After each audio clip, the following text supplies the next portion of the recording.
दोस्तों, कैसे हैं आप सब। दोस्तों, हमारा चल रहा है चैप्टर लाइफ साइकिल कॉस्टिंग। और लाइफ साइकिल कॉस्टिंग के चैप्टर में हमने लाइफ साइकिल कॉस्ट शीट बनानी सीखी। तो आप लाइफ साइकिल इनकम स्टेटमेंट भी बोल सकते हैं और इसको लाइफ साइकिल बजट भी बोला जा सकता है।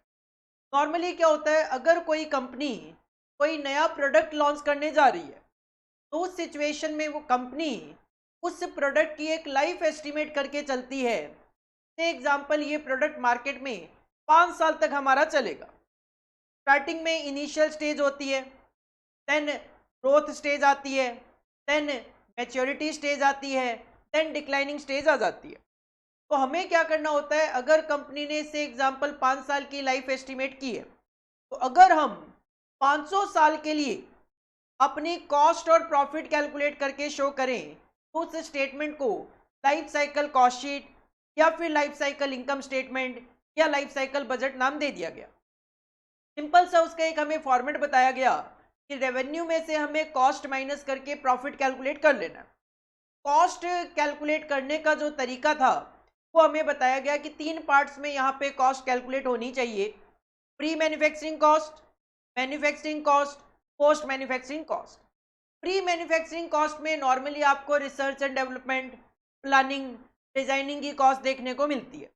मैन्युफैक्चरिंग कॉस्ट में मटेरियल, कन्वर्जन कॉस्ट या लेबर ओवरहेड के नाम से। और पोस्ट मैन्युफैक्चरिंग में administration overhead, selling overhead, distribution overhead, marketing cost, customer service cost, sales promotion expenses, इन नामों से नॉर्मली आपको कॉस्ट देखने को मिल रही थी। 7 क्वेश्चंस थे, 7 के 7 मैंने क्वेश्चंस करवा दिए। और ये जो 7 क्वेश्चंस थे, क्या आपके स्टडी मटेरियल के, क्या आपके एग्जाम में आए हुए क्वेश्चन, क्या आपकी जो वर्क बुक होती है उसमें से क्वेश्चन, सारी की सारी हमने यहाँ पे कवरेज कर ली। इसके अलावा लाइफ साइकिल कॉस्ट शीट पे कोई वैरायटी ऑफ क्वेश्चन नहीं बनता है। आज हम लाइफ साइकिल कॉस्टिंग में आगे कंटिन्यू करेंगे। और लाइफ साइकिल कॉस्टिंग में हमारा जो नेक्स्ट टॉपिक आता है, लाइफ साइकिल कॉस्टिंग में हमारा जो नेक्स्ट टॉपिक आता है वो ऑफ कोर्स आपके लिए ज़्यादा नया नहीं है। ये आपने फाइनेंशियल मैनेजमेंट में पढ़ा हुआ होता है, सीएमए इंटर में। That is net present value, net present value in life cycle costing. Life cycle costing में नेट प्रेजेंट वैल्यू के कॉन्सेप्ट का एप्लीकेशन। अगर आपको याद हो तो फाइनेंशियल मैनेजमेंट में हम एक चैप्टर पढ़ते थे कैपिटल बजटिंग के नाम से। कैपिटल बजटिंग कह दो, इन्वेस्टमेंट डिसीजन कह दो, एक ही बात है। वहां पे हम देखते थे कि एक ऑर्गेनाइजेशन एक मशीन परचेज करना चाहती है और उस मशीन की एक लाइफ एस्टिमेट कर रही थी। तो जब एक ऑर्गेनाइजेशन एक मशीन खरीदना चाह रही है, अगर एक ऑर्गेनाइजेशन कोई मशीन खरीदना चाह रही है और उस मशीन की एक लाइफ एस्टिमेट करती है, एग्जांपल मशीन की लाइफ 5 साल की होगी, तो अब ऑफ कोर्स आप इस मशीन पे क्या करेंगे, प्रोडक्शन करेंगे। ऑफ कोर्स मशीन क्यों लाओगे कि हमें इस मशीन पे प्रोडक्शन करना है, माल को बेचना है। अकॉर्डिंगली मुझे यहाँ से कुछ बेनिफिट होंगे कि माल बनाऊंगा, बेचूंगा, तो कुछ मुझे बेनिफिट होंगे। अब हमें बस यहाँ पे ये चेक करना है क्या जो बेनिफिट है हमारे वो हमारी कॉस्ट के कंपैरिजन में ज़्यादा है। अगर हाँ, तो उस सिचुएशन में हमें मशीन परचेज करनी चाहिए, अदरवाइज हमें मशीन परचेज नहीं करनी चाहिए। बट यहाँ पे हम साथ में नेट प्रेजेंट वैल्यू का कॉन्सेप्ट भी अप्लाई करते हैं, जो कि फाइनेंशियल मैनेजमेंट में करते थे। मतलब time value of money concept भी चलता है। अभी तक जो आपने 7 क्वेश्चंस किए, आप उसमें रेवेन्यू लिखते थे, उसमें से कॉस्ट माइनस करते थे, प्रॉफिट कैलकुलेट होके आ जाता था। रेवेन्यू में से कॉस्ट माइनस करते थे, प्रॉफिट कैलकुलेट होके आ जाता था। आप इस चीज को टोटली वहां पे इग्नोर कर रहे थे कि हम फर्स्ट ईयर की बात कर रहे हैं, सेकंड ईयर की बात कर रहे हैं, थर्ड ईयर की बात कर रहे हैं। जबकि प्रेजेंट वैल्यू कॉन्सेप्ट कहता है मनी की वैल्यू टाइम के अकॉर्डिंगली चेंज होती रहती है। अगर आप फर्स्ट ईयर की बात कर रहे हो, कहानी कुछ अलग है। सेकेंड ईयर की बात कर रहे हो, कहानी कुछ अलग हो सकती है। तो हमें अब लाइफ साइकिल कॉस्टिंग में एनपीवी कॉन्सेप्ट अप्लाई करना है, टाइम वैल्यू ऑफ मनी का कॉन्सेप्ट भी अप्लाई करना है। कैसे? सिचुएशन मैंने बता दी। होगा क्या, हमें मशीन खरीदनी है या नहीं खरीदनी, ये डिसाइड करना है। मशीन क्यों खरीदते हैं? प्रोडक्शन करने के लिए, सेल्स करने के लिए, और उससे कुछ बेनिफिट कमाने के लिए। टारगेट क्या होगा? टारगेट होगा या तो जो मेरा प्रॉफिट है, या तो जो मेरे प्रॉफिट्स हैं वो मैक्सिमम टू मैक्सिमम हो, या फिर मेरी जो कॉस्ट है वो मिनिमम टू मिनिमम हो।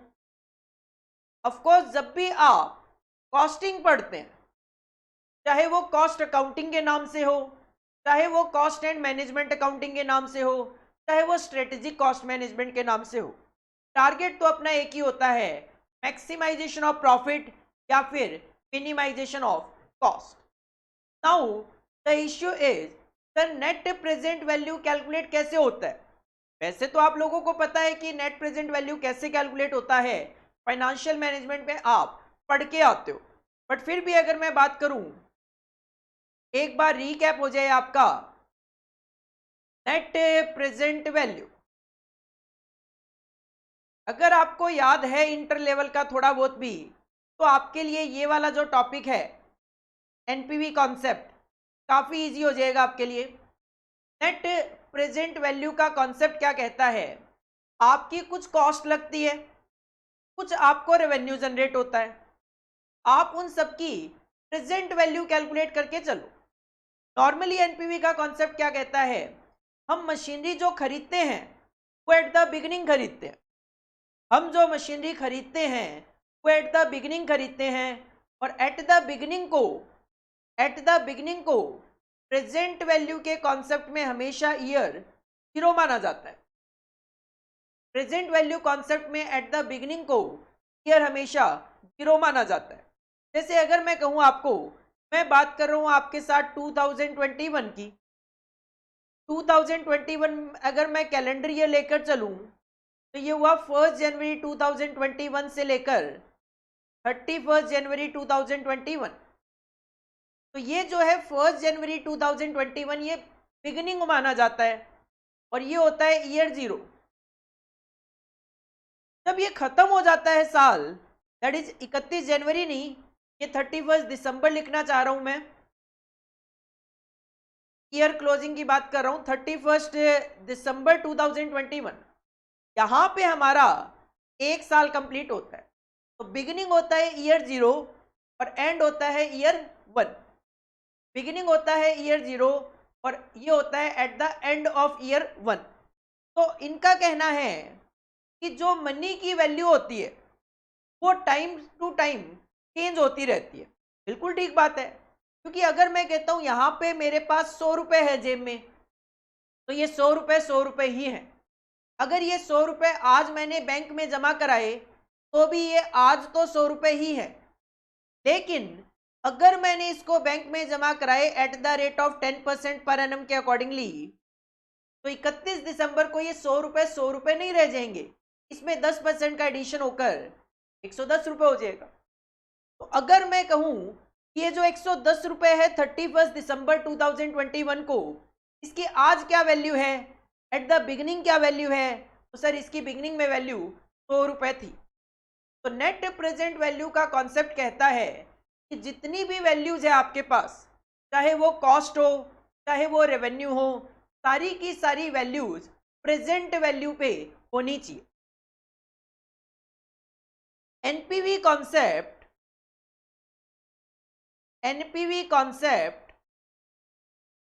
कंसीडर ऑल वैल्यूज का मतलब कॉस्ट, रेवेन्यू, जो भी वैल्यूज है। NPV concept consider all values at present value. For this purpose, For this purpose we have to calculate the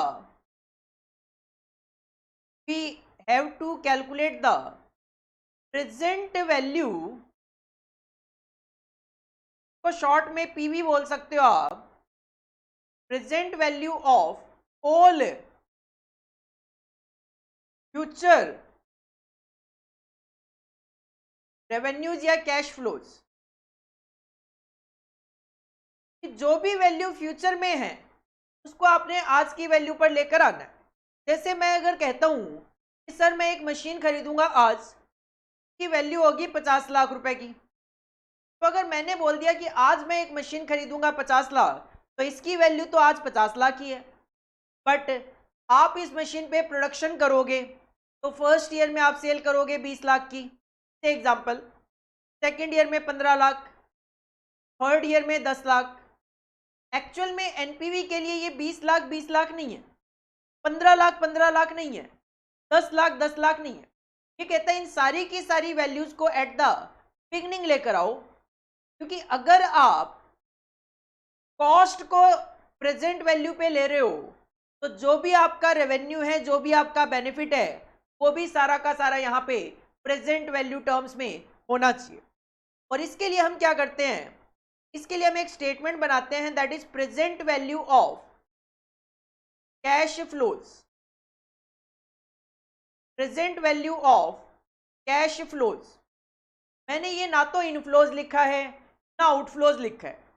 अगर आपको नुकसान होंगे फ्यूचर में तो वो माइनस में आ जाएंगे आउटफ्लो की टर्म्स में, अगर बेनिफिट होंगे तो वो पॉजिटिव टर्म्स में आ जाएंगे इनफ्लोज की फॉर्म में। नॉर्मली हमें हर साल का डेटा बता दिया जाता है। से एग्जांपल, एक मशीन की लाइफ मुझे बताई गई 3 साल।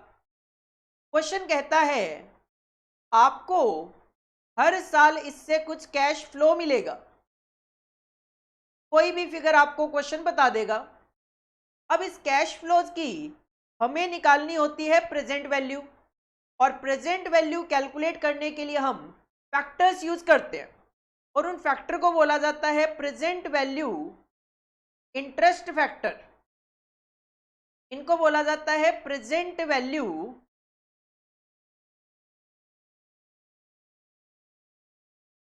Interest factor.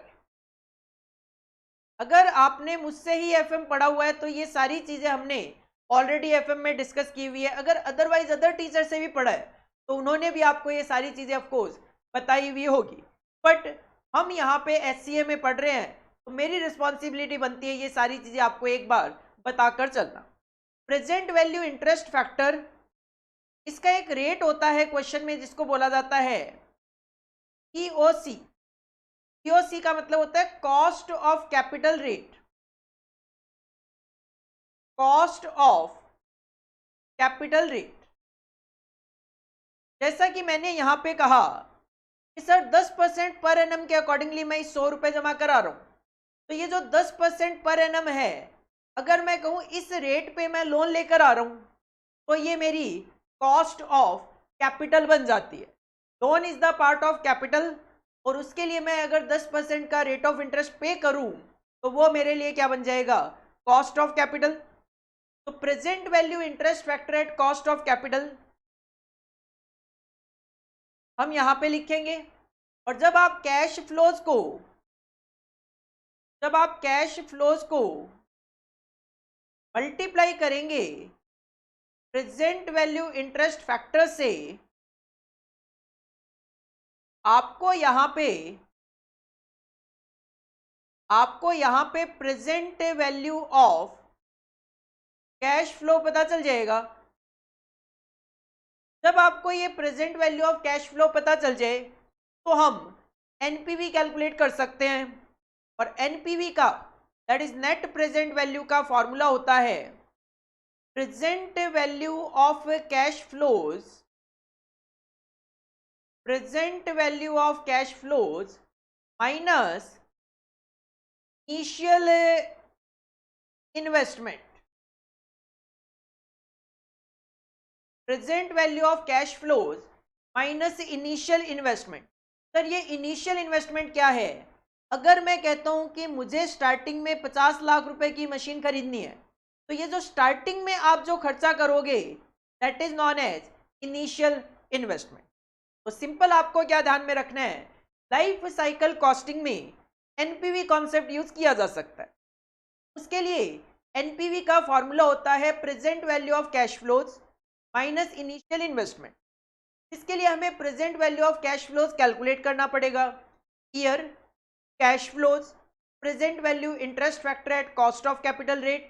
जब हम कैश फ्लोज को प्रेजेंट वैल्यू इंटरेस्ट फैक्टर से मल्टीप्लाई करके का समअप करेंगे तो हमें मिलेगा present value of cash flows. अब बात आती है डिसीजन की। तो जब डिसीजन की बात आती है, तो अगर आपका एनपीवी पॉजिटिव है, if NPV is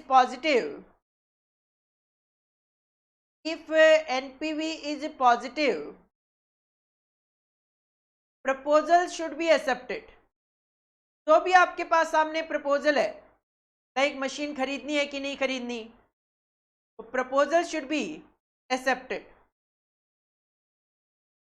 otherwise rejected. कि आप देख सकते हो हमारा जो एनपीवी का फॉर्मूला है, में हमने पहले लिया है जो हमें कैश फ्लो मिलेंगे उसकी प्रेजेंट वैल्यू, और उसमें से मैंने जो स्टार्टिंग में खर्चा लगाया वो माइनस कर दिया। तो अगर ये पॉजिटिव हुआ तो मेरे लिए बेनिफिशियल है, और अगर ये नेगेटिव हुआ तो मेरे लिए एडवर्स है, दैट इज नुकसानदायक है। तो अगर पॉजिटिव एनपीवी है एक्सेप्ट कर लो, नेगेटिव है रिजेक्ट कर दो। बाकी प्रैक्टिकल क्वेश्चन से हम ज़्यादा बेटर अंडरस्टैंडिंग ले पाएंगे। फिर भी हेडिंग पुट करो net present value in life cycle costing, और ये स्लाइड्स आपने कॉपी करनी है।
एक क्वेश्चन ट्राई करते हैं, क्वेश्चन नंबर 8 देखो।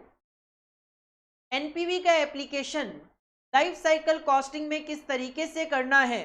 क्वेश्चन नंबर 8 देखो।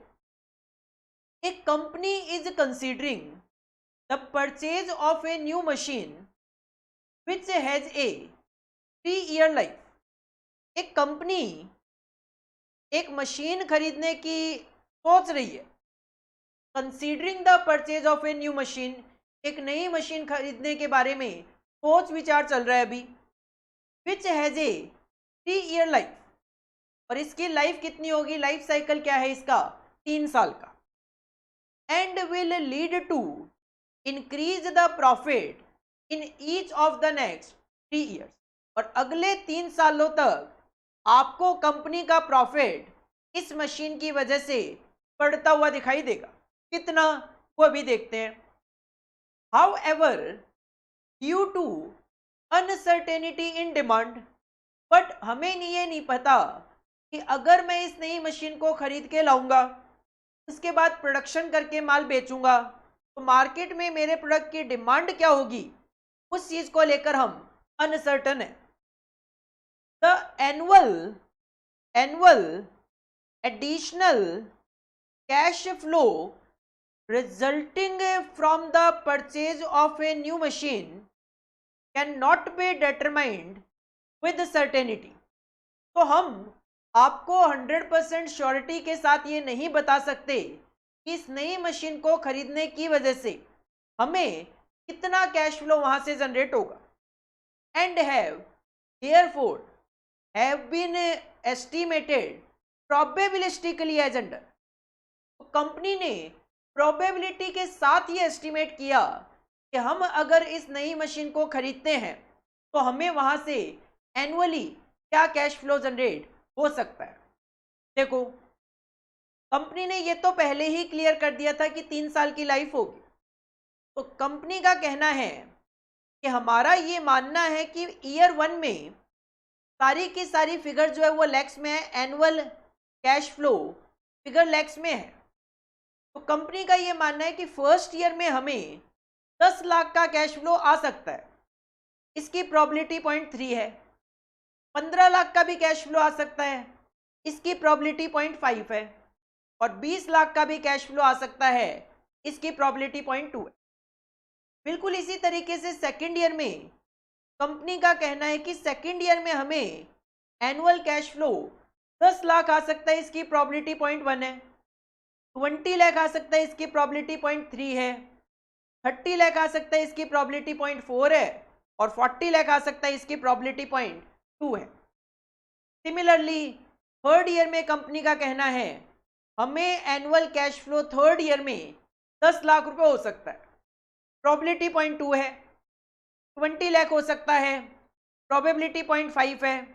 और 30 लाख हो सकता है, प्रोबेबिलिटी 0.3 है। तो क्वेश्चन ने आपको हर साल का एनुअल कैश फ्लो प्रोबेबिलिटी के साथ गिवन है। और अगर आपके पास इस तरीके से प्रोबेबिलिटी के साथ गिवन हो तो आपको expected that is average cash flow calculate करने पड़ेंगे। कैसे? 10 into 0.3 plus 15 into 0.5 plus 20 into 0.2। First year का expected that is average cash flow आ जाएगा। सेकेंड ईयर में 10 into 0.1 plus 20 into 0.3 plus 30 into 0.4 plus 40 into 0.2 average cash flow आ जाएगा। Similarly third year में 10 into 0.2 plus 20 into 0.5 plus 30 into 0.3 करके आप average cash flow for third year calculate कर सकते हो। कैलकुलेशन अभी शो करेंगे। साथ में क्वेश्चन का कहना है the cost of the new machine is 42 lakh. इसका मतलब अगर आप इस मशीन को आज खरीदोगे आपको इनिशियल इन्वेस्टमेंट 42 लाख का करना पड़ेगा and will have no salvage value at the end of third year. 3 साल के बाद जब आप इस मशीन को बेचने के लिए निकलेंगे कुछ नहीं मिलेगा, आपके लिए वो मशीन की वैल्यू 0 होगी। बेस्ड ऑन द क्वेश्चन ने कह दिया है average cash flow for each year, जो कि कैसे कैलकुलेट होंगे मैंने आपको बताया। एडवाइस दो whether it would be advisable to purchase the machine. हमें एडवाइस देनी है क्या ये मशीन खरीदें या ना खरीदें। और इसके लिए आपको प्रेजेंट वैल्यू इंटरेस्ट फैक्टर की जरूरत पड़ेगी। कौन से रेट के? कॉस्ट ऑफ कैपिटल के रेट के। क्वेश्चन ने कहा the company's cost of capital rate is 15%। 15% का आपको कॉस्ट ऑफ कैपिटल का रेट अप्लाई करना है। और क्वेश्चन ने आपको बताया है present value of ₹1 at 15% discount rate is. अगर ₹1 के हिसाब से प्रेजेंट वैल्यू की बात करें 15% पे, तो ₹1 की वैल्यू फर्स्ट ईयर में 15% कॉस्ट ऑफ कैपिटल के अकॉर्डिंगली 0.8696 होती है। सेकेंड ईयर में 0.7561 होती है और थर्ड ईयर में 0.6575 होती है। हालांकि आपके पास ये प्रेजेंट वैल्यू फैक्टर एग्जाम में गिवन होते हैं, क्वेश्चन में भी गिवन है, एग्जाम का ही क्वेश्चन है जून 2013। बट आप चाहो तो ये फैक्टर खुद भी कैलकुलेट कर सकते हो। कैसे? 1 डिवाइडेड बाई 1 प्लस आर की power N, 1 divided by 1 plus R की पावर एन। लाइक अगर आपको फर्स्ट ईयर का फैक्टर कैलकुलेट करना है तो 1 डिवाइडेड बाई 1 प्लस रेट है 15%, 15% होता है 15 डिवाइड बाई 100, दैट इज 0.15 की पावर एन, एन मतलब नंबर ऑफ पीरियड, ये फर्स्ट ईयर है तो 1 हो जाएगा, तो 1 डिवाइडेड बाई 1.15, तो ये आ जाएगा 0.8696। सेकेंड ईयर का निकालना है तो 2, 3 साल का निकालना है 3, जिस भी साल का निकालना है तो आपका एन जो है वो चेंज होता रहेगा। बाकी कैलकुलेटर पे मैं बात करूं तो आप सिंपली देखो 1 डिवाइडेड बाई 1.15 था, 1.15 था, फर्स्ट टाइम इक्वल दबाओगे आपको फर्स्ट ईयर का फैक्टर मिल जाएगा 0.8696। अगर आप सेकेंड टाइम इक्वल दबाएंगे तो आपको सेकेंड ईयर का फैक्टर मिल जाएगा 0.7561। थर्ड टाइम दबाएंगे आपको थर्ड ईयर का फैक्टर मिल जाएगा 0.6575। दोबारा अगर आपका रेट है 15% तो 1 डिवाइडेड बाई 1 प्लस 0.15, तो 1 divided by 1.15 first time equal first year का फैक्टर बता देगा, सेकेंड ईयर का बता देगा, तीसरी बार इक्वल दबाओगे थर्ड ईयर का फैक्टर बता देगा। बाकी एग्जाम में नॉर्मली ये फैक्टर गिवन होते हैं बट अपने को कैलकुलेट करने भी आने चाहिए। ठीक है सर, क्वेश्चन समझ में आ गया। क्वेश्चन ये है कि कंपनी एक नई मशीन खरीदने की सोच रही है और उसके लिए कंपनी ने कुछ एवरेज कैश फ्लो एक्सपेक्ट कर लिए। 15% का कॉस्ट ऑफ कैपिटल का रेट अप्लाई करना है, मशीन पे कॉस्ट लगेगी 42 लाख रुपए की। हमें ये एडवाइस करना है कि हमें ये मशीन खरीदनी चाहिए या नहीं खरीदनी चाहिए। अब यहाँ पे एक चीज और भी ध्यान देना, क्वेश्चन स्पेसिफिकली नहीं बोलता कि एनपीवी निकालना है, बट हमें पता होना चाहिए कि जब हमें लाइफ साइकिल के क्वेश्चन में डिसीजन पूछा जाए और क्वेश्चन में कॉस्ट ऑफ कैपिटल का रेट गिवन है तो उस सिचुएशन में हमें डिसीजन मेकिंग के लिए एनपीवी यूज करते हुए चलना है। आओ हेडिंग पुट करेंगे आंसर नंबर 8। हेडिंग पुट करेंगे आंसर नंबर 8।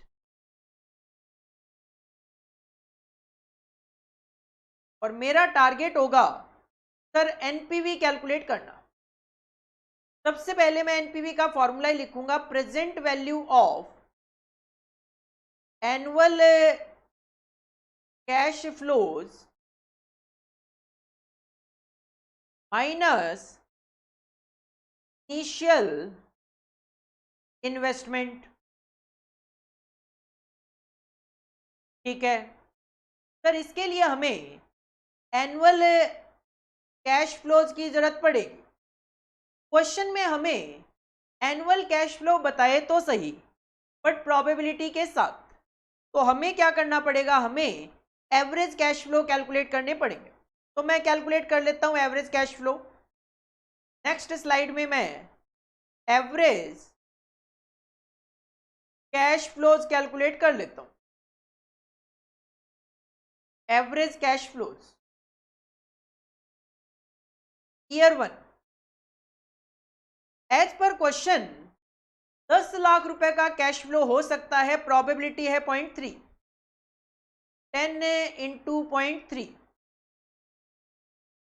प्लस 15 लाख का कैश फ्लो हो सकता है, प्रोबेबिलिटी है 0.5, तो 15 इंटू 0.5 प्लस 20 लाख का कैश फ्लो हो सकता है, प्रोबेबिलिटी है 0.2। टोटल कर लेंगे अभी। Similarly for second year cash flow हो सकता है 10 लाख, प्रोबेबिलिटी है 0.1। कैश फ्लो हो सकता है 20 लाख जिसकी प्रोबेबिलिटी है 0.3। कैश फ्लो हो सकता है 30 लाख जिसकी प्रोबेबिलिटी है 0.4। और कैश फ्लो 40 लाख हो सकता है जिसकी प्रोबेबिलिटी है 0.2। टोटल अभी कर लेंगे। Similarly for year 3 cash flow 10 lakh हो सकता है, प्रोबेबिलिटी है 0.2। कैश फ्लो 20 लाख हो सकता है, प्रोबेबिलिटी है 0.5। और कैश फ्लो 30 लाख हो सकता है, प्रोबेबिलिटी है 0.3। सम अप कर लो, आपको एवरेज पता चल जाएगा। 10 इंटू 0.3, 15 इंटू 0.5 एंड 20 इंटू 0.2, क्या आ जाएगा 14.5 lakhs. Average cash flow first year में 14.5 लाख रुपए होने की उम्मीद है। Similarly in second year 10 into 0.1, 20 into 0.3, 30 into 0.4 and 40 into 0.2, क्या आ जाएगा 27 लाख। सेकेंड ईयर में 27 लाख रुपए का कैश फ्लो आने की उम्मीद है। और थर्ड ईयर में 10 into 0.2, 20 into 0.5 and 30 into 0.3, 21 lakhs. ये हमें पता चल गया हर साल का कैश फ्लो कितना कितना आने की उम्मीद है। तो मैंने कैश फ्लो कैलकुलेट कर लिए। अब मुझे इस कैश फ्लोज की प्रेजेंट वैल्यू कैलकुलेट करनी है। तो आओ अब हम बनाएंगे statement of present value of cash flows. ये जो कैश फ्लो आने की उम्मीद है कि प्रेजेंट वैल्यू क्या होगी eight the rate of 15% cost of capital rate. इसके लिए आप सिंपल कैलकुलेशन शो कर दो। ईयर एज पर क्वेश्चन इस मशीन की लाइफ 3 साल की होगी। अगर कैश फ्लो की बात करें तो हमने एवरेज कैश फ्लो कैलकुलेट कर लिए, क्योंकि क्वेश्चन में प्रोबेबिलिटी के साथ कैश फ्लो गिवन थे। फर्स्ट ईयर में 14.5 लाख एक्सपेक्टेड है, सेकेंड ईयर में 27 लाख एक्सपेक्टेड है और थर्ड ईयर में 21 लाख एक्सपेक्टेड है। इस पे हम अप्लाई करेंगे present value interest factor at the rate of 15%। और 15% के फैक्टर हमारे पास क्वेश्चन में मेंशन है 0.8696 first year, second year 0.7561 and in third year it is 0.6575।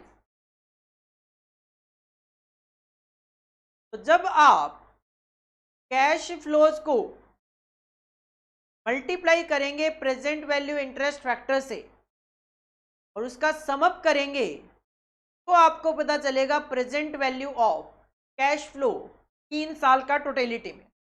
14.5 into 0.8696 क्या आ गया 12.6092, 12.6092।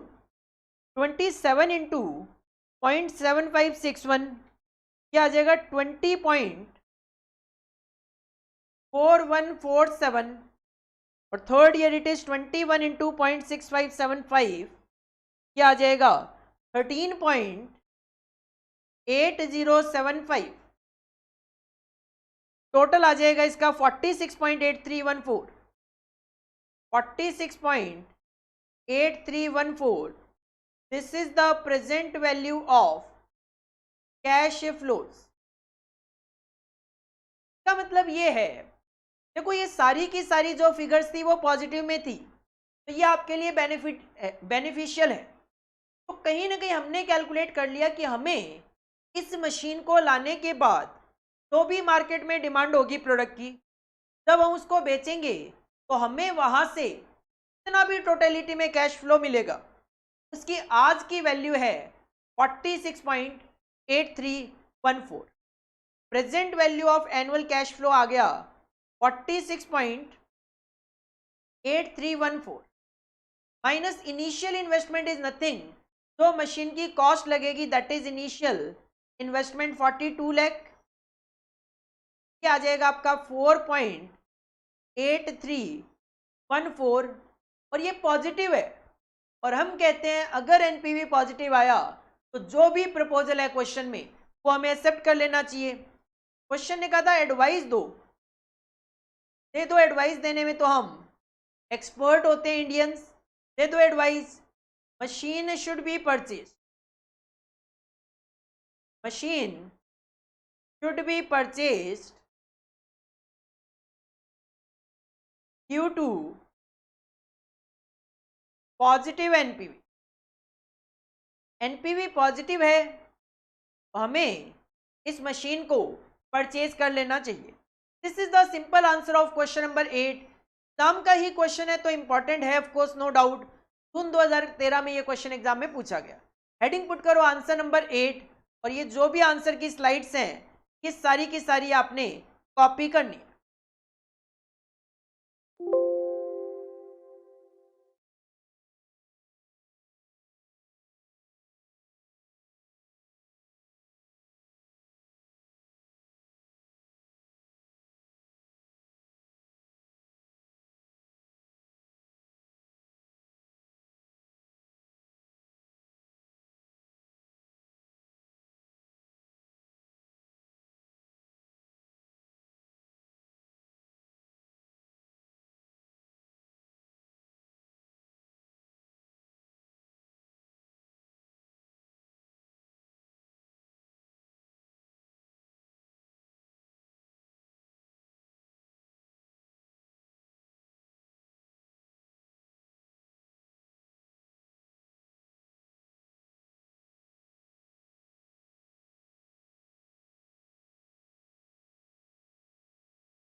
नेक्स्ट क्वेश्चन पे मूव ऑन करेंगे। क्वेश्चन नंबर 9 देखो।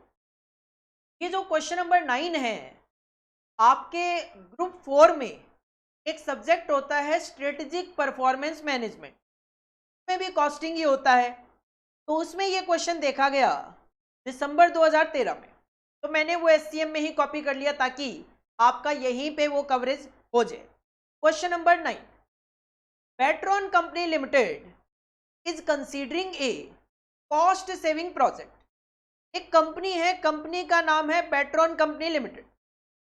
वो एक कॉस्ट सेविंग प्रोजेक्ट कंसीडर करना चाह रही है, मतलब एक प्रोजेक्ट कंसीडर करना चाह रही है जिससे कि उनका एक्सपेक्टेशन ये है कि हमें वहां से कुछ कॉस्ट में सेविंग होगी।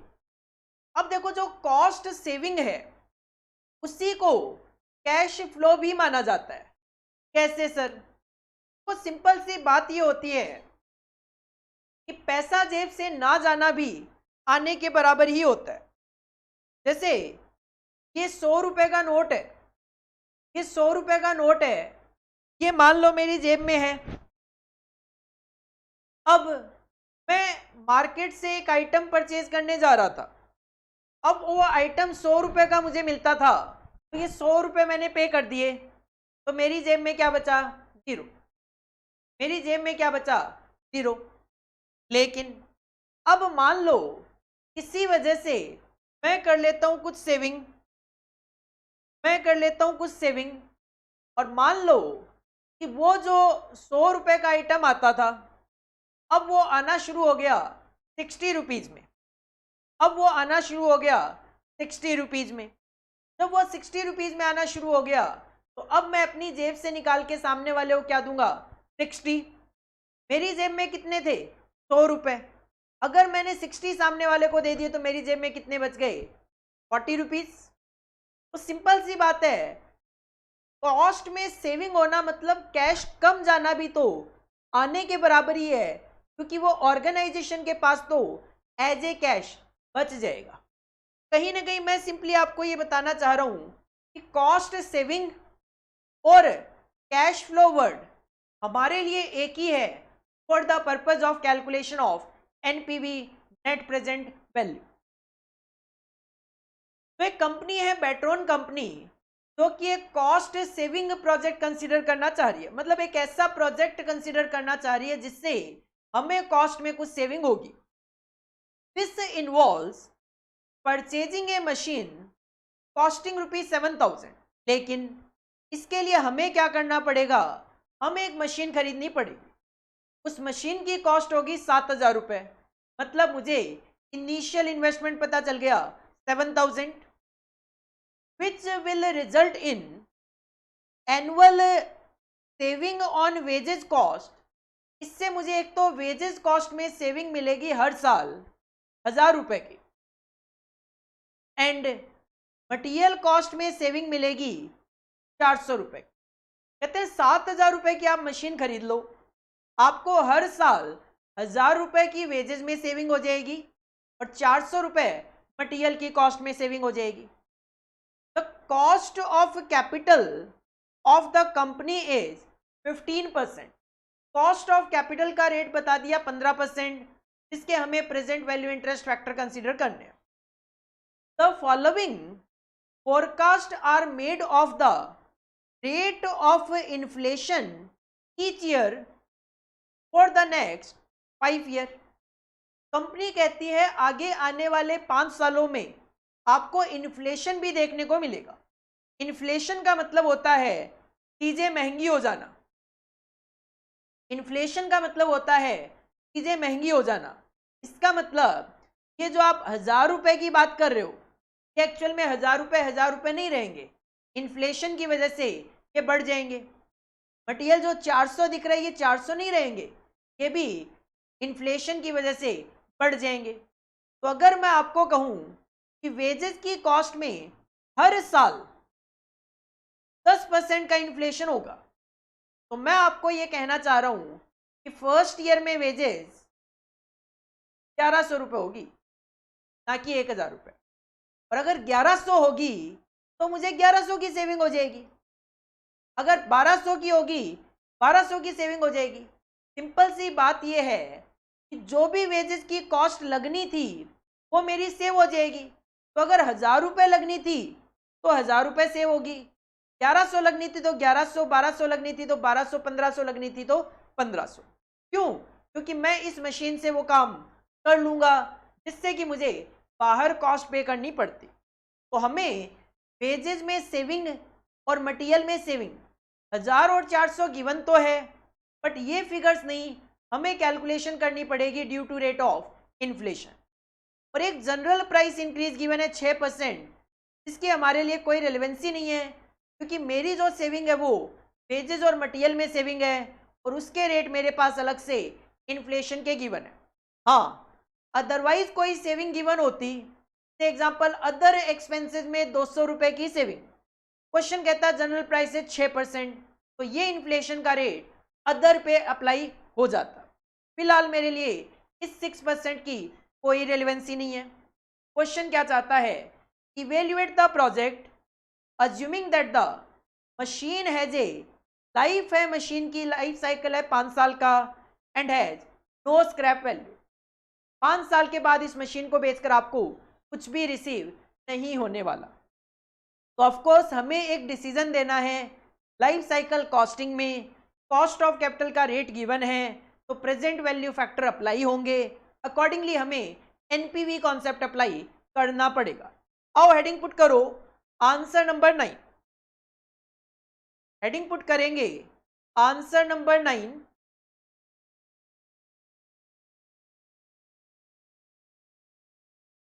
टारगेट है मेरा एनपीवी की कैलकुलेशन, तो सबसे पहले मैंने फॉर्मूला अप्लाई कर दिया, NPV is equal to present value of cash flow is nothing, cash flow and cost saving is the same thing.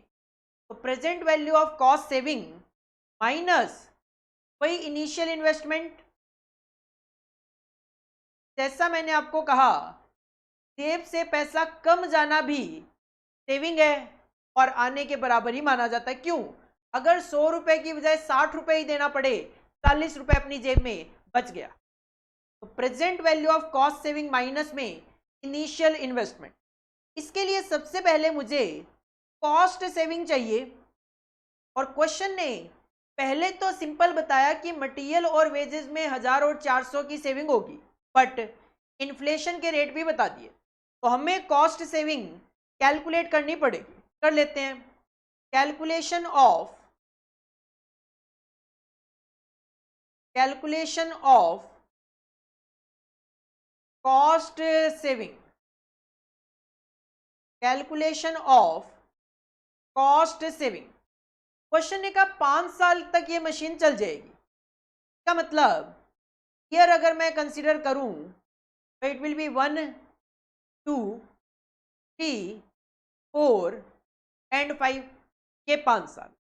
Saving आपको एक तो वेजेस में होनी है, एक मटेरियल में होनी है। पहले मैं वेजेस की सेविंग की बात करता हूं। क्वेश्चन ने पहले तो कहा एनुअल सेविंग होगी वेजेस की कॉस्ट पे 1000 रुपए की, लेकिन इन्होंने कहा इन्फ्लेशन का रेट होगा वेजेस पे 10%, तो मुझे 1000 रुपए की सेविंग नहीं, मुझे 10% एक्स्ट्रा, दैट इज 1100 रुपए की सेविंग होगी। तो क्या मुझे अब हर साल 1100 की सेविंग होगी? नहीं। क्यों? कि क्वेश्चन ने कहा ये जो रेट ऑफ इन्फ्लेशन है ये हर साल होगा। मतलब फर्स्ट ईयर में 10% वेजेस की कॉस्ट बढ़ेगी, तो फिर से सेकेंड ईयर में 10% बढ़ेगी, फिर से थर्ड ईयर में 10% बढ़ेगी, फिर से फोर्थ ईयर में 10% बढ़ेगी, फिर से फिफ्थ ईयर में 10% बढ़ेगी। ईच ईयर लिख दिया। अगर क्वेश्चन कहता है कि नेक्स्ट ईयर 10% का इन्फ्लेशन होगा, तो बस हम 1100 की कैलकुलेशन करके छोड़ देते और कहते अब हर साल ही हमें 1100 मिलेगा। नहीं, लेकिन ऐसा नहीं है। अब क्या होगा, फर्स्ट ईयर में अगर आपको 1100 की सेविंग होगी तो सेकेंड ईयर में फिर से 10% का इन्फ्लेशन होगा और 1100 का 10% 1210 की सेविंग होगी। थर्ड ईयर में 1210 फिर से आपको 10% एक्स्ट्रा सेविंग होगी, तो आपको 1331 की सेविंग होगी। फोर्थ ईयर में 1331 पे अगेन आपको एक्स्ट्रा 10% की सेविंग होगी, 1464। राउंड ऑफ में लिया है मैंने, ये 1464.1 आ रहा है, आप राउंड ऑफ कर सकते हो 1464। और लास्ट ईयर में 1464 पे आपको फिर से 10% की सेविंग होगी, दैट विल कम 1610.5। तो मैं इसको 1611 कर सकता हूँ, 1611। क्या आपको हर साल वेजेस में सेविंग मिलेगी? बिल्कुल सेम तरीके से आप मटेरियल में आपको क्या सेविंग होगी वो कैलकुलेट कर सकते हो। पहले तो क्वेश्चन ने कहा मटेरियल में हमें 400 की सेविंग होगी, बट बाद में कहा इन्फ्लेशन होगा हर साल 5% का। आपको फर्स्ट ईयर में 400 नहीं प्लस 5% की सेविंग होगी, दैट इज 420। सेकेंड ईयर में 420 में आपको फिर से एडिशनल 5% की सेविंग होगी, 420 प्लस 5% 441। थर्ड ईयर में आपको 441 प्लस 5% की सेविंग होगी, दैट इज 463। फोर्थ ईयर में आपको फिर से 463 प्लस 5% की सेविंग होगी, 486। लास्ट ईयर में फिर से 486 प्लस 5% इन्फ्लेशन 510.5 आ रहा है, तो आप इसको 511 कर सकते हो। तो वेजेस में सेविंग निकाल ली, मटेरियल में सेविंग निकाल ली। आप कैलकुलेट कर सकते हो कि सर टोटल हर साल हमें कितनी सेविंग होगी। 1100 plus 420 1520, 1210 plus 441 1651, 1331 plus 463 1794, 1464 plus 486 1950 and 1611 plus 511 2122। ये हमें हर साल सेविंग होगी and saving is nothing, it is considered as cash flow. तो जब मुझे सेविंग पता चल गई हर साल की, तो अब मैं उसकी प्रेजेंट वैल्यू कैलकुलेट कर सकता हूं। आओ कैलकुलेट कर लेते हैं present value of cost saving. Present value of cash flow कह दो, present value of cost saving कह दो, एक ही बात है। ईयर यहाँ पे आपको बताए गए 5 साल की लाइफ है जिस भी मशीन को आप खरीदने की सोच रहे हो उसकी। तो 1 2 3 4 5। सेकेंड कॉलम में कैश फ्लो की जगह आप कॉस्ट सेविंग लिख सकते हो। कॉस्ट सेविंग हर साल कितना कॉस्ट सेविंग, फर्स्ट ईयर में 1520, सेकेंड ईयर में 1651,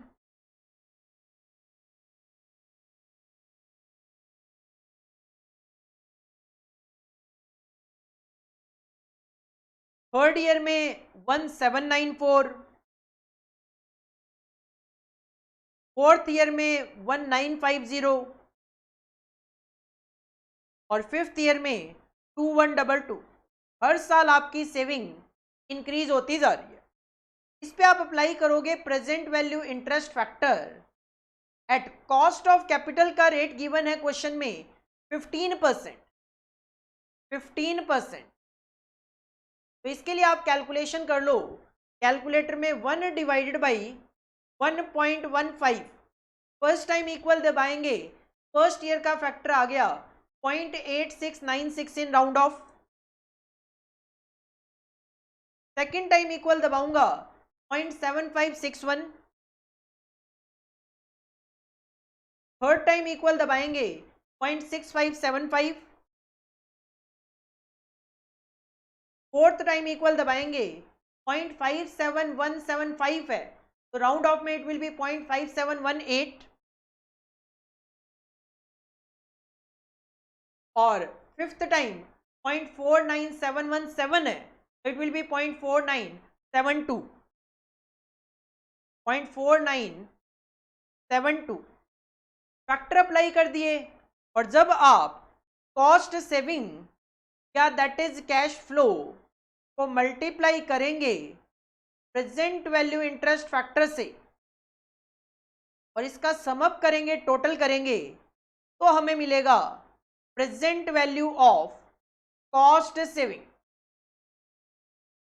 present value of cost saving करो जरा कैलकुलेशन। 1520 मल्टीप्लाई बाई 0.8696 क्या आ रहा है 1321.79, जिसको आप राउंड ऑफ में 1322 लिख सकते हो। 1651 मल्टीप्लाई बाई 0.7561 क्या आ रहा है 1248.32, जिसको आप राउंड ऑफ में 1248 लिख सकते हैं। थर्ड है 1794 इंटू 0.6575 क्या आ रहा है 1179.55, राउंड ऑफ में it will B 1180। 1950 multiply by 0.5718 क्या आ रहा है 1115, राउंड ऑफ में। And last is 2122 multiply by 0.4972 क्या आ रहा है 1055। करो इसका टोटल तो हमें पता चल जाएगा present value of cost saving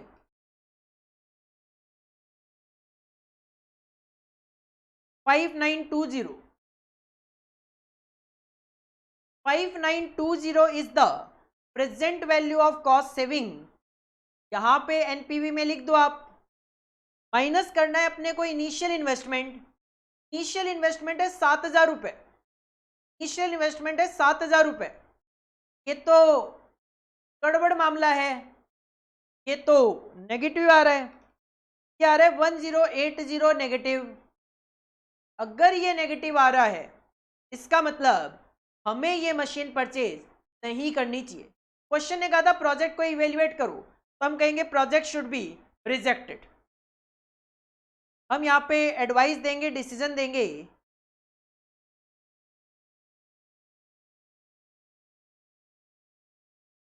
project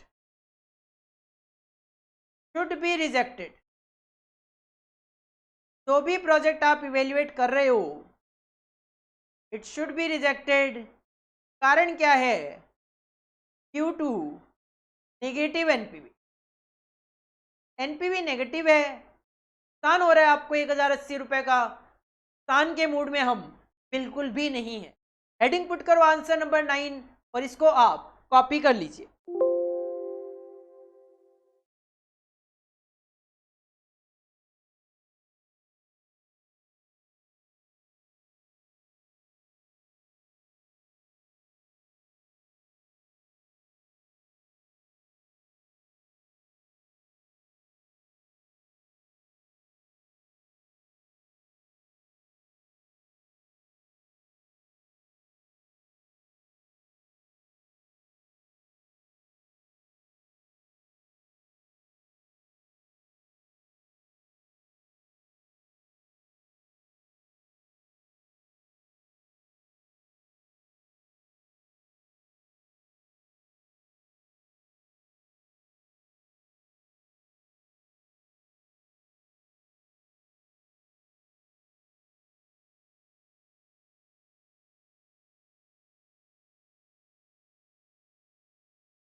next question पे मूव ऑन करेंगे, that is question number 10। Question number 10 जो है वो आपके स्टडी मटेरियल का क्वेश्चन है। क्वेश्चन नंबर 10 देखो, a company is considering the purchase of a machine for ₹3,50,000। एक कंपनी है जो कि एक मशीन परचेज करने के बारे में सोच विचार कर रही है और इस मशीन की कॉस्ट 3.5 लाख रुपए है। It feels quite confident that it can sell the goods produced by the machine as to yield an annual cash surplus of ₹1 lakh। और कंपनी काफ़ी ज़्यादा इस बात को लेकर कॉन्फिडेंट है कि जो माल हम इस मशीन पे बनाएंगे वो हम बेच लेंगे और उस माल को बेचकर हमारे पास हर साल 1 लाख रुपए का कैश सरप्लस बच जाएगा। कहीं ना कहीं ये आपको एनुअल कैश फ्लो बताना चाह रहे हैं, 1 लाख रुपए का हर साल हमारे पास कैश बच जाएगा। There is however uncertainty as to the machine working life. जैसे क्वेश्चन नंबर 8 में क्या था, क्वेश्चन नंबर 8 में हम मशीन की लाइफ को लेकर तो सर्टन थे कि सर 3 साल की लाइफ होगी, बट इस बात को लेकर अनसर्टन थे कि हर साल कितना कैश फ्लो होगा। तो इन्होंने हमें विद प्रोबेबिलिटी हर साल का अलग अलग कैश फ्लो बताया। बट क्वेश्चन नंबर 9 में हम इस बात को लेकर तो सर्टन है कि हर साल हमें यहाँ से 1 लाख रुपए का कैश सरप्लस मिल जाएगा, बट अनसर्टन है, ये नहीं पता कि इस मशीन की लाइफ कितनी होगी। A recently published trade association survey shows that members of the association have between them owned 250 of these machines and have found the lives of the machines vary as under। Company market की situation देख रही है तो एक सर्वे किया गया, ए recently published trade association सर्वे। Market में एक सर्वे हुआ ट्रेड एसोसिएशन से रिलेटेड, वो हुआ पब्लिश, और उन्होंने हमें बताया कि इन सब ने मिलकर ऐसी 250 मशीनें खरीदी। हो सकता है 40 लोगों ने, 50 लोगों ने, 250 लोगों ने 250 मशीनें खरीदी, सीधी सी बात है। और वो जो 250 मशीनें खरीदी, उसका जब सर्वे हुआ तो पता लगा कि मशीन की लाइफ अलग अलग है। और क्या देखा गया, number of year of machine life, एक तो मशीन की लाइफ कितनी हो सकती है वो गिवन है, और दूसरा नंबर ऑफ मशीन्स गिवन है हैविंग गिवन लाइफ, और कितनी मशीनों में ये लाइफ देखी गई। मतलब जब 250 मशीनों का सर्वे किया गया तो देखा गया कि 250 में से 20 मशीनों की लाइफ 3 साल पाई गई। मतलब 20 मशीनें ऐसी थी तो 3 साल चली, उसके बाद बेकार। 250 में से 50 मशीनें 4 साल तक चली, उसके बाद बेकार। 250 में से 100 मशीनें 5 साल तक चल गई, उसके बाद बेकार। 250 में से 70 मशीनें 6 साल तक चल गई, उसके बाद बेकार। और 250 में से 10 मशीनें 7 साल तक चल गई। तो इन्होंने हमें सर्वे का डेटा बता दिया कि कितनी कितनी मशीनें कितने कितने साल तक चली। इसका मतलब मशीन 3 से लेकर 7 साल तक चल सकती है। देन इन्होंने क्या किया, assuming discount rate of 10%। Discount rate is nothing, cost of capital के रेट को ही डिस्काउंट रेट भी बोला जाता है। जैसा कि आपने क्वेश्चन नंबर 8 में देखा भी, क्वेश्चन नंबर 8 में इन्होंने हमें कहा था कॉस्ट ऑफ कैपिटल का रेट है 15%, फिर इन्होंने कहा present value at 15% discount rate, that is nothing, these are the synonymous words. Cost of capital rate को ही डिस्काउंट रेट भी नाम दे दिया जाता है। तो इन्होंने क्या किया, 10% का डिस्काउंट रेट अप्लाई किया, और हमारे लिए अच्छा काम ये किया, the net present value for each different machine life is as follow. Machine की लाइफ 3 साल से लेकर 7 साल तक हो सकती है, तो इन्होंने हमें 10% का कॉस्ट ऑफ कैपिटल का रेट अप्लाई करके एनपीवी कैलकुलेट करके दे दिया। इन्होंने कहा अगर मशीन की लाइफ 3 साल होती है तो एनपीवी नेगेटिव होता है 1,01,000, मतलब मशीन को खरीदने का फायदा नहीं। अगर इस मशीन की लाइफ 4 साल तक चल जाए तो भी नेगेटिव एनपीवी होता है 33,000, 4 साल की लाइफ में भी मशीन को खरीदने का फायदा नहीं। हाँ, अगर 5 साल की लाइफ हो तो ये आपको 29,000 का एनपीवी देगी। 6 साल की लाइफ हो तो ये आपको 86,000 का एनपीवी जनरेट करके देगी। और अगर 7 इयर्स की लाइफ हो तो ये मशीन आपको 1,37,000 का एनपीवी जनरेट करके देगी। क्वेश्चन की रिक्वायरमेंट क्या है, you are required to advise whether the company should purchase a machine और नॉट। हमें ये बताना है कि हमें ये मशीन खरीदनी चाहिए या नहीं खरीदनी चाहिए। इस क्वेश्चन में एनपीवी तो कैलकुलेटेड है, लेकिन ये जो एनपीवी है ये अलग अलग लाइफ पे अलग अलग है। तो हमें यहाँ पे एक एवरेज एनपीवी कैलकुलेट करके देखना पड़ेगा, और अगर वो एवरेज एनपीवी 3.5 लाख रुपए से ज़्यादा आ गया, अगर वो एवरेज एनपीवी 3.5 लाख रुपए से ज़्यादा आ गया तो हमारे लिए बेनिफिशियल है, अदरवाइज वो हमारे लिए एडवर्स इक्वेशन होगी। ये जो 1 लाख रुपए का कैश सरप्लस आपके पास गिवन है, इसकी कोई रेलेवेंसी नहीं है कि कंपनी ने कहीं ना कहीं एनपीवी ऑलरेडी आपको कैलकुलेट करके दिया हुआ है। अगर ये एनपीवी नहीं कैलकुलेटेड होता तो फिर हमें देखना पड़ता 1 लाख रुपए का कैश फ्लो 3 साल के लिए हो तो एनपीवी क्या होगा, 4 साल के लिए हो एनपीवी क्या होगा। बट इस क्वेश्चन में एनपीवी ऑलरेडी कैलकुलेटेड है, तो आपको एक सिंपल सी कैलकुलेशन क्या करनी है, ये जो एनपीवी है ये है अनसर्टन, हेडिंग पुट करेंगे आंसर नंबर 10। ये जो एनपीवी है ये है अनसर्टन, क्यों, life of the machine uncertain है। तो हमें इस एनपीवी को एवरेज एनपीवी कैलकुलेट करना है, बस उसी के अकॉर्डिंगली डिसीजन हम दे सकते हैं। तो इसके लिए आपको क्या करना पड़ेगा, पहले लेना पड़ेगा year, that is machine life.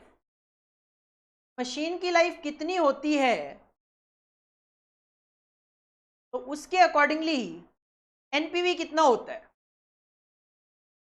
और क्वेश्चन नंबर 8 का आंसर देखकर आपको ये तो आइडिया लग गया कि सर अगर हमें एवरेज निकालना हो, तो हमें जरूरत होती है प्रोबेबिलिटी की। लेकिन क्वेश्चन नंबर 10 में प्रोबेबिलिटी साफ साफ दिखाई नहीं दे रही, बट शायद कुछ बच्चे समझ गए होंगे प्रोबेबिलिटी कैसे कैलकुलेट की जाए। नहीं समझे हैं तो अभी हम समझ लेंगे उस चीज को। थर्ड कॉलम में हमें लिखना है प्रोबेबिलिटी।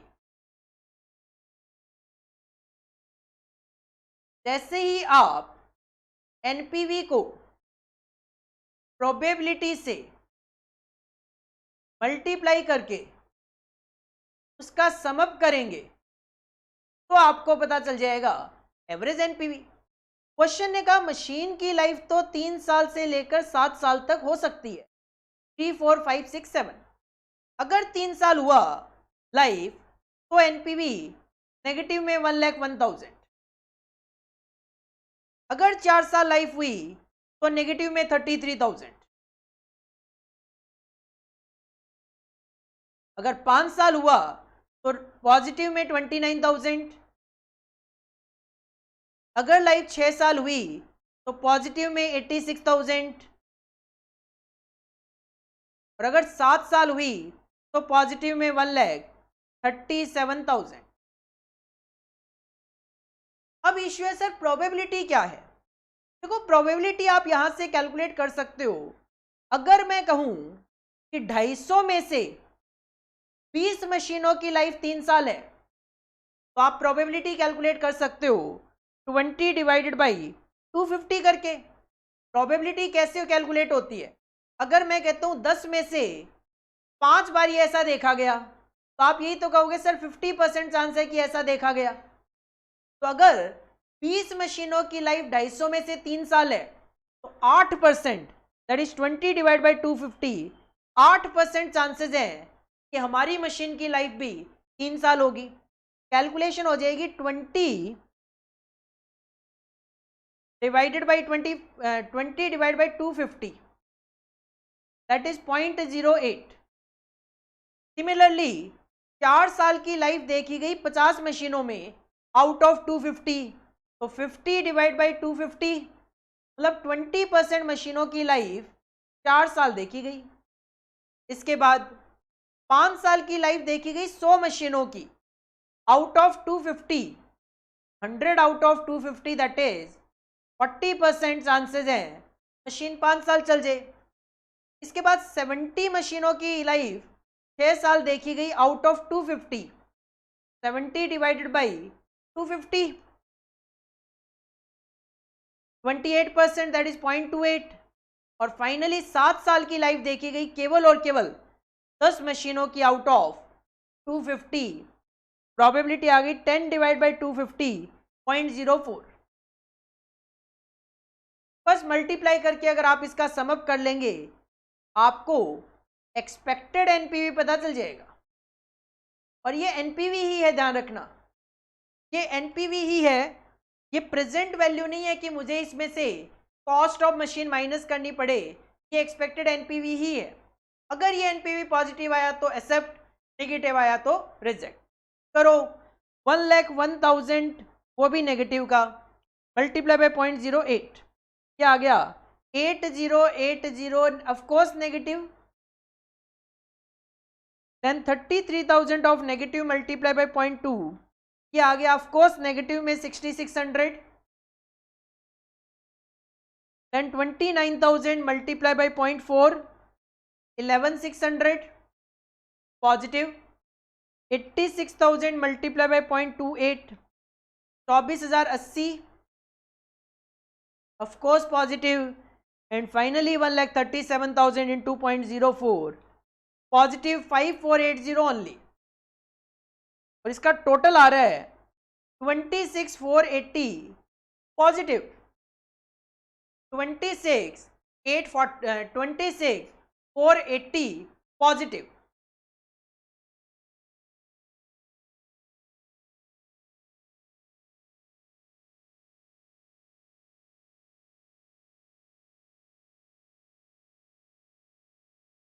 26,480 पॉजिटिव है, और अगर पॉजिटिव है तो फिर तो कुछ सोचने की जरूरत ही नहीं है। क्वेश्चन ने कहा था हम मशीन खरीदने की सोच रहे हैं, खरीद लो, आपको बेनिफिट ही होगा। डिसीजन आप लिखोगे machine should be purchase. Question में कहानी ज्यादा है, कैलकुलेशन कम है। Machine should be purchase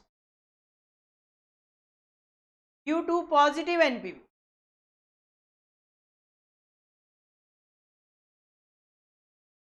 due to positive NPV. Question ने आपको ये 3.5 लाख की फिगर एवं ही बताई, ये 1 लाख रुपए की फिगर भी एवं ही बताई। हाँ, हमारे लिए जो काम की चीज है वो है ये और ये, कि इसमें तो हमें लाइफ के अकॉर्डिंगली एनपीवी कैलकुलेट करके बताया है और यहां से हम प्रोबेबिलिटी एनालाइज कर पा रहे हैं। This is the simple answer of question number 10। इसको आप कॉपी कर लीजिए।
ये तो था एनपीवी बेसिस।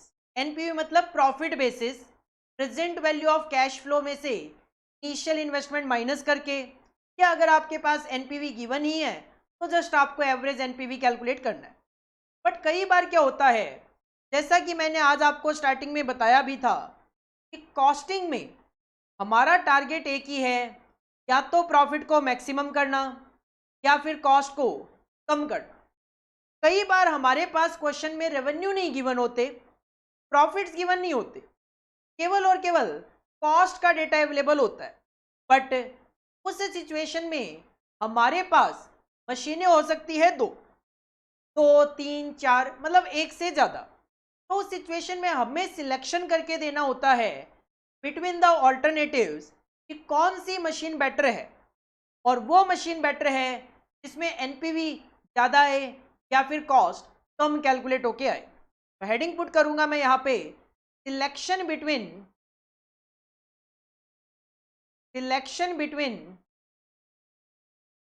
Various alternatives. जरूरी नहीं है दो ही हो, दो से ज़्यादा ऑल्टरनेटिव भी आपको देखने को मिल सकते हैं। सर मशीन ए खरीदूं कि मशीन बी खरीदूं? Selection between various alternative. If we have to make selection, if we have to make selection between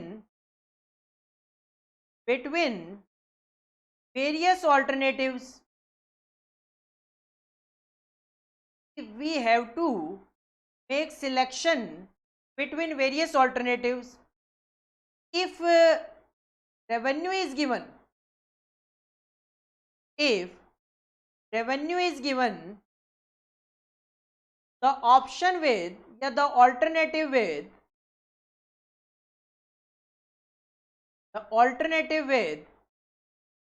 highest NPV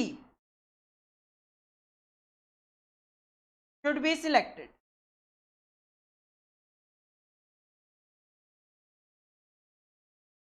simple, आप जैसे एनपीवी अभी कैलकुलेट कर रहे थे, वैसे ही एक की बजाय 2 मशीनों का 3 मशीनों का आपको कैलकुलेट करना पड़ेगा, और जिसमें एनपीवी ज़्यादा आएगा उस मशीन को आप सिलेक्ट कर लो। लेकिन अगर मैं कहता हूँ रेवेन्यू गिवन नहीं है, if revenue is not given, revenue normally कब गिवन नहीं होता, मैं कहता हूँ मशीन ए खरीद के लाऊं चाहे मशीन बी खरीद के लाऊं, दोनों पे प्रोडक्शन सेम करूंगा और उस प्रोडक्शन को जब बेचूंगा दोनों से ही 5-5 लाख रुपए आने हैं। जब आप कहते हो दोनों से ही 5-5 लाख रुपए आने हैं, तो रेवेन्यू की तो कोई रेलिवेंसी ही नहीं है कि रेवेन्यू तो दोनों ही मशीनों से सेम आना है।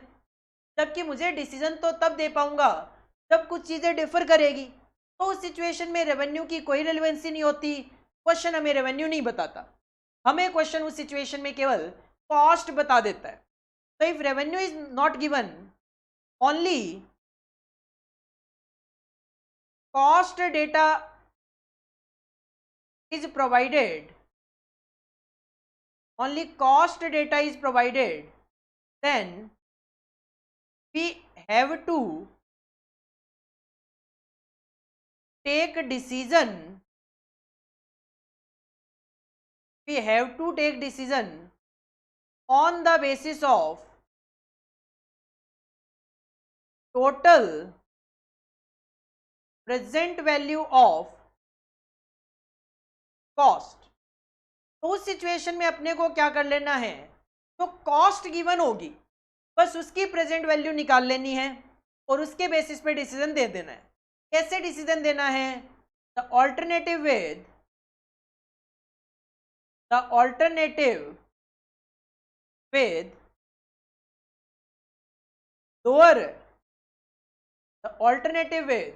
Lower total present value of cost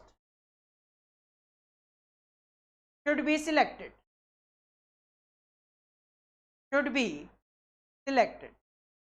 जिस ऑप्शन में आपका टोटल प्रेजेंट वैल्यू कॉस्ट की कम आएगी उसी ऑप्शन को हमें यहाँ पे सिलेक्ट कर लेना है।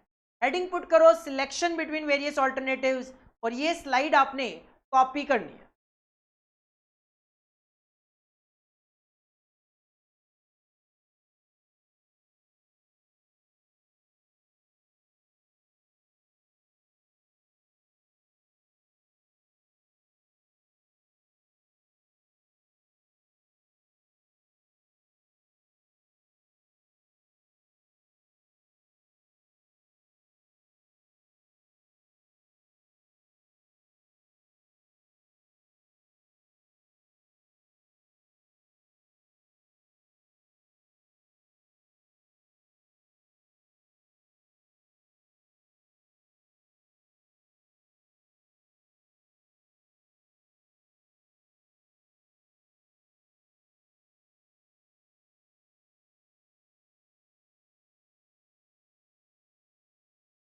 एक क्वेश्चन है, क्वेश्चन नंबर 11 कर लेते हैं। क्वेश्चन नंबर 11 देखो, ये क्वेश्चन नंबर 11 आपके एग्जाम में जून 2011 में पूछा गया था, दोबारा रिपीट हो सकता है न्यू सिलेबस में। क्वेश्चन नंबर 11,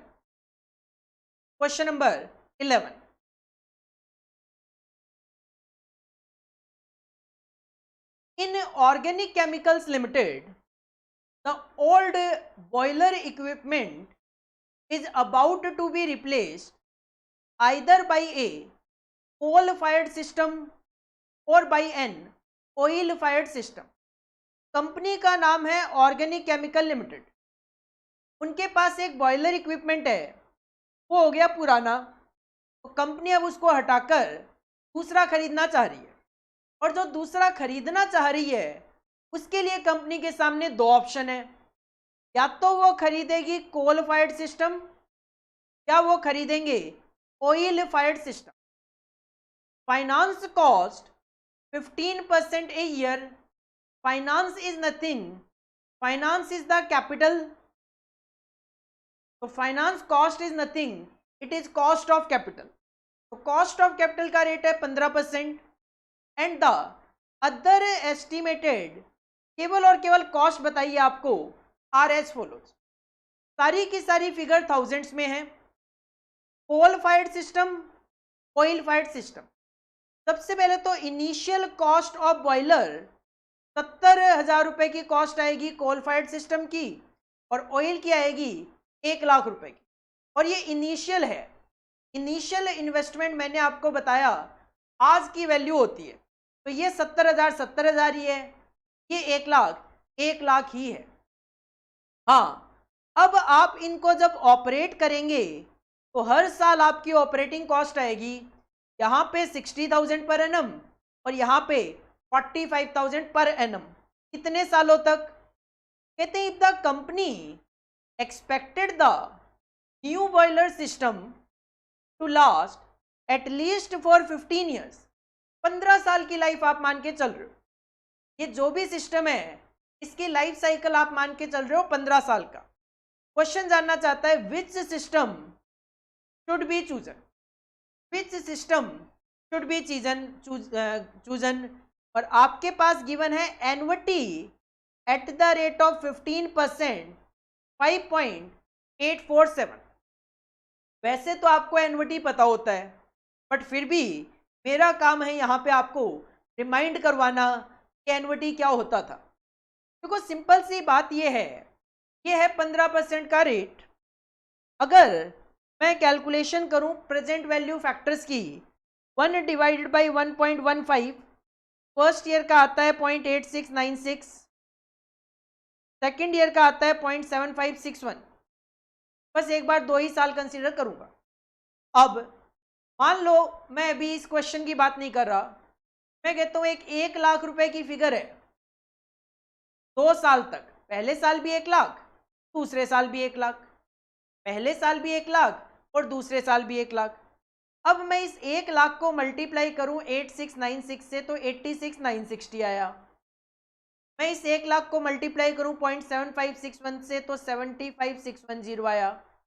और इसका टोटल किया 86,960 प्लस 75,610, तो ये 162,570 आया। ये है प्रेजेंट वैल्यू इंटरेस्ट फैक्टर। अगर मैं इन दोनों फैक्टर को ऐड कर दूं, दैट इज 0.8696 प्लस 0.7561, क्या आ गया 1 पॉइंट का एडिशन है 1.6257। तो इन दोनों फैक्टर को जब ऐड कर दिया तो ये जो टोटल है इसको बोला जाता है एन्युटी। अब मैं इसको अलग अलग मल्टीप्लाई करूं तो भी 162,570 आएगा।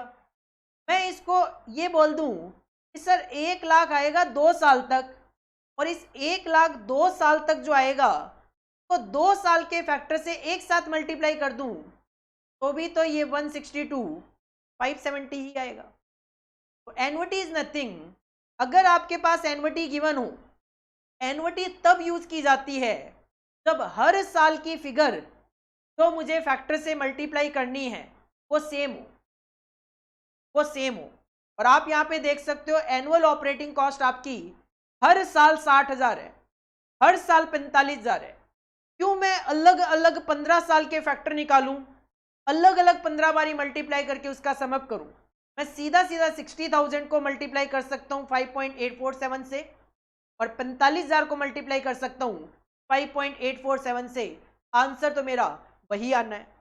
सिंपल आपको एन्युटी से मल्टीप्लीकेशन करना है।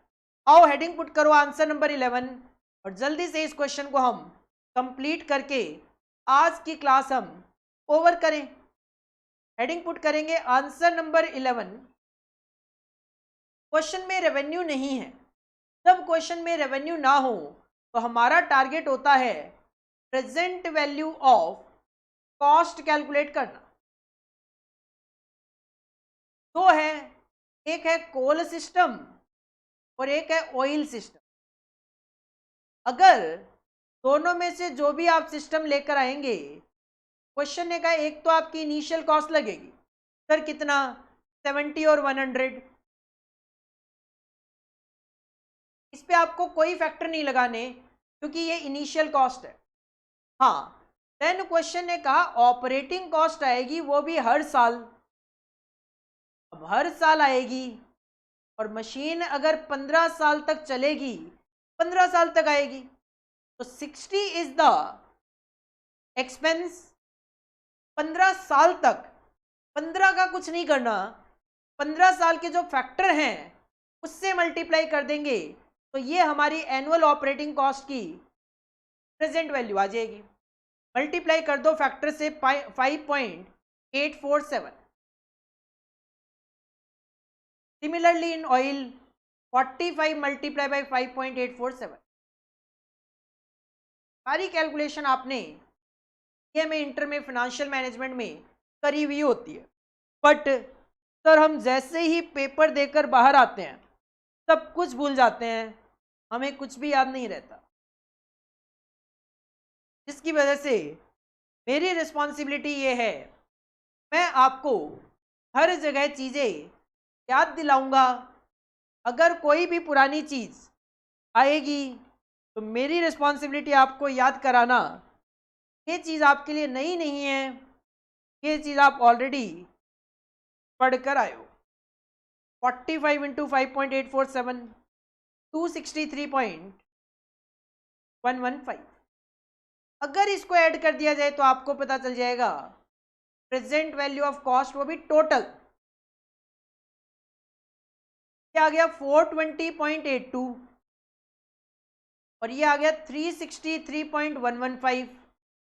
तो आप देख सकते हो कि जो ऑयल फायर्ड सिस्टम है उसमें आपकी कॉस्ट कम है, तो इसका मतलब हमारा डिसीजन होगा ऑयल फायर्ड सिस्टम। तो डिसीजन दे दो, डिसीजन देने में तो हम एक्सपर्ट हैं, हम कहेंगे oil fired system, oil fired system should be chosen, should be selected.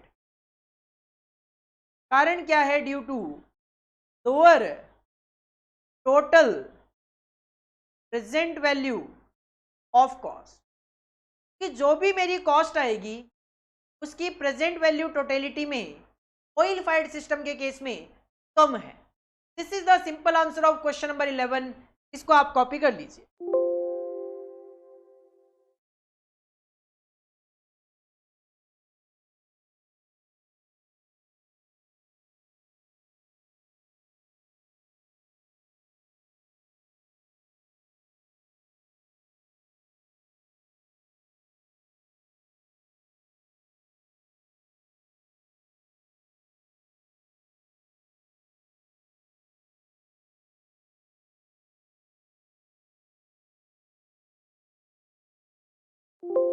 This is all about for today's class. आज की क्लास में हमने लाइफ साइकिल कॉस्टिंग में एनपीवी कॉन्सेप्ट देखा। NPV is equal to present value of cash flows minus initial investment. इसके लिए हमें present value of cash flow calculate करना होता है। Year cash flows, present value interest factor at the rate of cost of capital.